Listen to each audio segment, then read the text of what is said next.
En général, quand je gratte la nappe en papier avec mon couteau, c'est que je m'emmerde. Et c'est là qu'ils ont découvert ce champignon. Je te sers, Olivier. Ah oui, s'il te plaît. Merci. Mais là, c'est différent. Olivier, mon compagnon, drôle, charmant, son seul défaut, c'est d'être particulièrement influencé.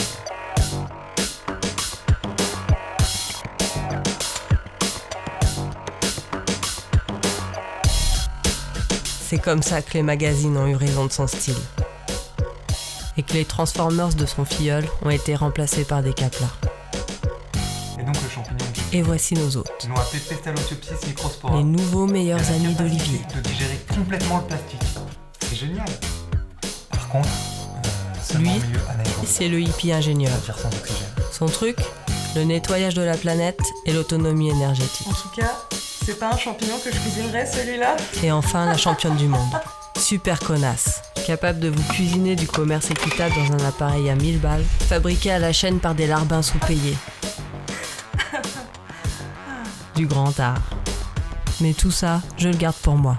L'idée qu'ils ont eue, J'ai promis à mon cher et tendre de ne pas faire de vagues chez ses nouveaux meilleurs amis. Alors je gratte la nappe. J'imagine qu'ils sont la lame et moi le papier. Ils musent. Mais je ne cède pas. Ça, je leur passerai une Nobel.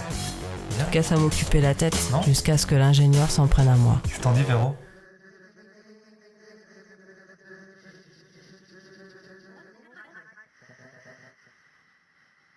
Bon, faut qu'il me lâche. Une réponse brève et simple. Ouais, c'est pas mal. Pas mal. Tu rigoles? C'est énorme. Énorme. La fin du problème plastique. Dans le monde. Ouais, non, c'est sûr. C'est juste que je suis pas sûre qu'on va sauver la planète avec ça. Ouais, bah en tout cas, c'est pas en faisant rien qu'on y arrivera. On a tous un rôle. Et donc le tien, c'est de faire du bourbourg? Bon, bougez pas, je vais chercher un truc qui va mettre tout le monde d'accord.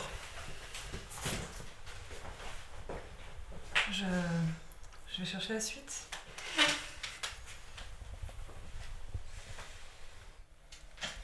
C'est sorti tout seul. Tu m'avais promis de faire un effort. Ouais, ben l'apéro kéfir, ça m'a pas aidé. Oh, puis c'était drôle.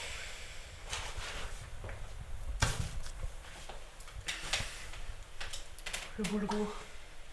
Va te faire foutre. Voilà.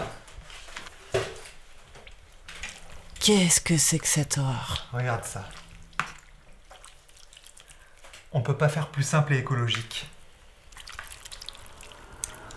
Cette espèce de taré a laissé macérer des torches-culs dans de la flotte et il me pose ça sous le nez pendant que je bouffe. Tu compactes, tu fais sécher, et ça remplace les bûches de bois. Alors? Qu'est-ce que ça t'inspire? Tu veux savoir ce que ça m'inspire? Ça me donne envie de te faire bouffer l'immondice que tu viens de me foutre sous le nez. De défoncer l'autre conne avec son pain Herman. Et de montrer à mon cher et tendre à quoi je pense quand on me parle de jouets en bois. Voilà ce que je t'aurais répondu si j'avais pas promis de me tenir à carreau. C'est énorme. C'est énorme. Bien.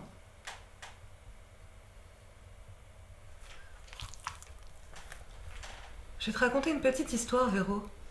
La forêt est en train de brûler. Tous les animaux en sont sortis et regarde l'endroit où ils vivaient partir en cendres. Alors il y a juste un petit colibri qui fait des allers-retours entre la rivière et la forêt. Tu sais pourquoi il fait ça? Parce que dans son tout petit bec, il essaye de contenir de l'eau et de la déverser sur l'incendie. Alors les autres animaux, ils se moquent de lui, tu vois, ils lui disent « Ouais, ça sert à rien ce que tu fais, t'y arriveras pas. » Mais tu sais ce qu'il répond, le petit colibri? « Ouais, mais moi je fais ma part du boulot. » On a tous un rôle.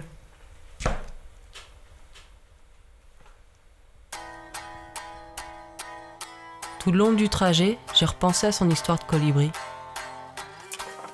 J'ai cherché mon rôle. Et puis j'ai trouvé. Il fallait juste remanier un peu le casting. Tu m'avais promis.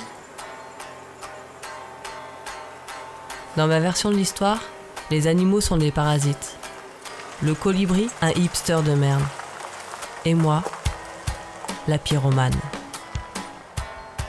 Je suis la seule à avoir compris que quoi qu'il arrive, avec ou sans nous, à la fin de l'histoire, ça repoussera.